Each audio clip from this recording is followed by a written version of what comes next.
आज तुमन सब जन ला बता देता हूँ, मोर बेटा के शादी मुकेश अंबानी के साथ होवत हावे। मोला बहुत खुशी होवत है।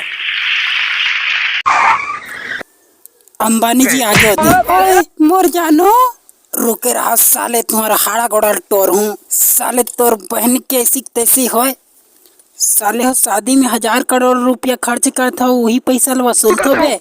बात तो सही है। यही नहीं, अभी और सुनिए। साले तो लो पता है कि गरीब आदमी कतका मेहनत से रिचार्ज करवाते तेला। सही बात। जाके मोदी जी ला फोन करो। हेलो मोदी जी, आज तो रत का पिटाई कर दूं कि तोर बाप भी आज तक रिचार्ज नहीं करा पाई। का देखतस मार साले ला।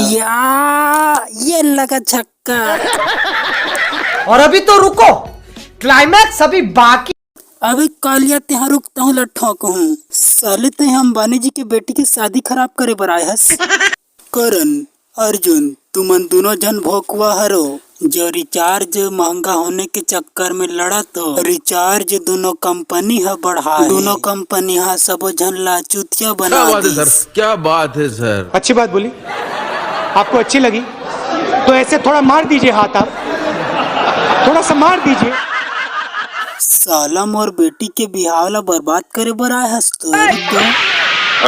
तेपाद अर्जुन पाद, मैं कहा था तेपाद दे। पाद अर्जुन पाद, मैं कहा था पाद दे। जोर से पाद दे अर्जुन पाद, मैं कहा था पाद। हक दिया, हक दिया।